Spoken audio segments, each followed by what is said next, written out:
নমস্কাৰ সংগ্ৰামী অভিনন্দন গ্ৰহণ কৰিব। নিম্ন প্ৰাথমিকৰ পৰা মহাবিদ্যালয় পৰ্যায়লৈকে লগতে 2001, 2013 আৰু 2021 চনত প্ৰাদেশিকৰণৰ পৰা বঞ্চিত সকলো সময় পৰ্যায়ৰ শিক্ষককে আমি সদৌ অসম অপাধ্যক্ষ শিক্ষক কৰ্মচাৰী সংস্থাৰ তৰফৰ পৰা আন্তৰিক শ্ৰদ্ধা আৰু সংগ্ৰামী অভিনন্দন যাচিলোঁ। শ্ৰদ্ধা শিক্ষকসকল, আমি সকলোৱে গম পাওঁ যে যোৱা যিখন বিধানসভা অধিৱেশন, এই অধিৱেশনত 2017-18 চনৰ যিখন পদ প্ৰাদেশিকৰণ আইন, এই আইনখনৰ কিছু দফা সংশোধনী আনিছে।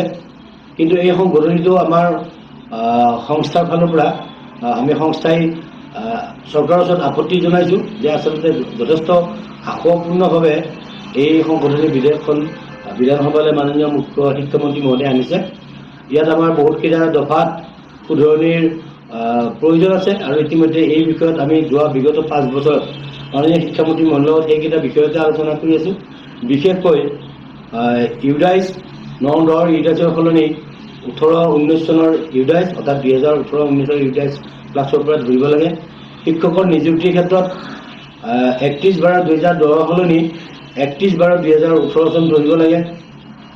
ছাত্ৰ ছাত্ৰীৰ যিটো পৰিসংখ্যা, এই পৰিসংখ্যাটো সকলো পৰ্যায়তে ৰেহাই দিব লাগে আৰু এইটো মানে শেষৰ 3টা বছৰক বাদ দি যিকোনো 3টা বছৰৰ মানে ছাত্ৰ ছাত্ৰী বিচাৰিব লাগে।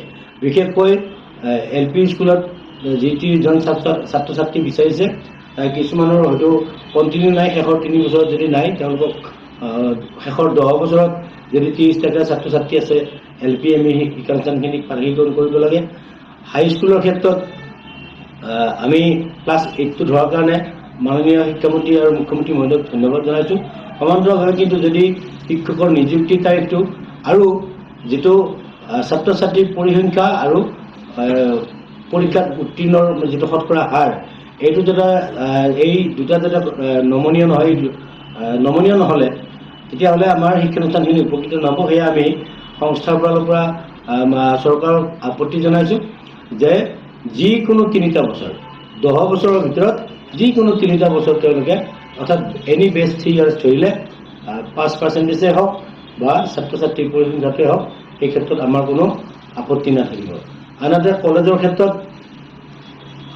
যিটো 6th ছেমিষ্টাৰত 15টা ছাত্ৰ ছাত্ৰী বিচাৰিছে, এইটো কোনো কাৰণতে সম্ভৱ নহয়।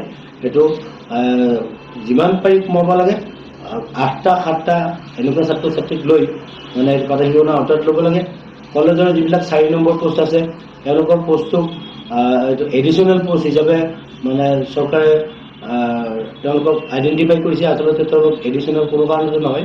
তেওঁলোকৰ যিটো 4 নম্বৰ পোষ্ট, এই পোষ্টটো যদি কমিটিয়ে যদি বা SMDCয়ে যদি তেওঁলোকক এপইণ্টমেণ্ট নিদিয়ে 4 নম্বৰ শিক্ষকজন, তেতিয়াহ'লে ছাবজেক্ট টু কনফাৰেঞ্চ নাপায়। গতিকে কনফাৰেঞ্চ পাবৰ কাৰণে 4জন শিক্ষক 4 নম্বৰ পোষ্টটো দিবই লাগিব। গতিকে এইটো কোনো কাৰণতে এডিশ্যনেল নহয়। এই নিমিত্ত মাত্ৰ শিক্ষক কৰ্মচাৰী আছে 4 নম্বৰৰ, যি মানে 2013 চনৰ পৰা তেওঁলোক কৰ্মৰত হৈ আছে, তেওঁলোকক কৈ প্ৰাদেশিকৰণৰ আওতাত ল'ব লাগে। আৰু এই বিষয়ে আমি শিক্ষামন্ত্ৰী মহোদয়ৰ লগত বিতংভাৱে আলোচনা কৰিম। আৰু এইখিনি আমাৰ বিশেষ মানে আমাৰ দাবী। তাৰোপৰিও আমাৰ যিখিনি 13 চন বা 21 চন বা 2001 চনত বঞ্চিত শিক্ষক কৰ্মচাৰী আছে, যিসকলে কৰ্মৰত হৈ আছে, তেওঁলোকৰ যদি যিবিলাক ছাত্ৰ ছাত্ৰী ক্ৰাইটেৰিয়া হওক বা অন্যান্য লেট জইনিং বা লেট এনৰলমেণ্ট, এই যিমানবিলাক সমস্যা আছে, এই সমস্যাবিলাকক শিথিলতা আনি তেওঁলোকক যিখিনি কৰ্মৰত শিক্ষক কৰ্মচাৰীখিনিক প্ৰাদেশিকৰণৰ আওতাত আনিব লাগে। আৰু এইখিনি যদি কৰে, তেতিয়াহ'লে অসমৰ পৰা আৰু নিশ্চয় কেঞ্চাৰ যিটো সমস্যা, এই সমস্যাটো চিৰদিনৰ কাৰণে নাইকিয়া হৈ যাব। আমি অসম চৰকাৰ, মাননীয় মুখ্যমন্ত্ৰী মহোদয় আৰু লগতে শিক্ষামন্ত্ৰী মহোদয়ক আমি মানে সবিনয়ে আহ্বান জনাইছোঁ যে যিহেতু প্ৰাদেশিকৰণৰ যিটো প্ৰক্ৰিয়া, এইটো শেষ প্ৰক্ৰিয়া বুলি আমি ধৰি লৈছোঁ।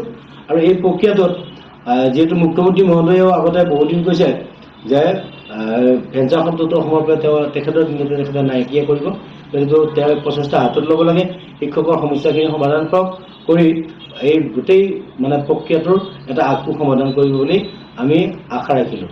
আৰু কিছুদিন আগত মাননীয় মুখ্যমন্ত্ৰী মহোদয়ে বৰাকত ইউডাইছৰ কথাটো কোনোবা সাংবাদিকে সুধোঁ, তেখেতে 13-14 ধৰিম বুলি কৈছে। কিন্তু এই কথাটো যিহেতু অফিচিয়েল নহয়, তেওঁ বৰাকত গৈ কৈছে আমি বিচাৰিম আৰু ইতিমধ্যে মাননীয় শিক্ষামন্ত্ৰী মহোদয়ৰ লগত যোগাযোগ কৰি গম পাইছোঁ যে আমাৰ সংস্থাৰ লগত আলোচনা কৰি মানে এই আইনখনৰ যিটো শুধৰণি প্ৰক্ৰিয়া এই প্ৰক্ৰিয়াটো সম্পূৰ্ণ কৰিব বুলি গম পাইছোঁ। আমি সেই সূত্ৰে আজি গুৱাহাটীত আহি আছোঁ, গুৱাহাটীত আছোঁ বৰ্তমান। গতিকে আপোনালোকক সকলোকে প্ৰাৰ্থনা জনাইছোঁ যে অকণমান ধৈৰ্য ধৰক আৰু এইটো আশ্বস্তও নহ'ব যে মাননীয় মুখ্যমন্ত্ৰী মহোদয়ে 13-14 ধৰিম বুলি বৰাকত ক'লে কাৰণে আইনখন হৈ যাব, কিন্তু এতিয়ালৈকে কিন্তু আইনত এই বস্তুবিলাক সন্নিৱিষ্ট হৈছে নে নাই এই কথা কিন্তু আজিৰ তাৰিখলৈ পৰিষ্কাৰ হোৱা নাই। গতিকে কোনো আশ্বস্ত হ'ব নালাগে। বিধানসভাত মাননীয় শিক্ষামন্ত্ৰী মহোদয়ে শিক্ষকৰ নিযুক্তিৰ যিটো তাৰিখ এই তাৰিখটোৰ শিথিলতা আনিম বুলি কৈছে, কিন্তু বিধানসভাতে কৰা নাই। এতিয়ালৈ কি কৰিছে এই কথাখিনিও আমি জনা নাই। গতিকে আমাৰ সংস্থাৰ লগত আলোচনা কৰি এই গোটেই কথাখিনি এটা আশু সমাধান উলিয়াব বুলি বা সূত্ৰ এটা উলিয়াব বুলি চৰকাৰৰ ওচৰত আমাৰ বিনম্ৰ আহ্বান থাকে। ধন্যবাদ।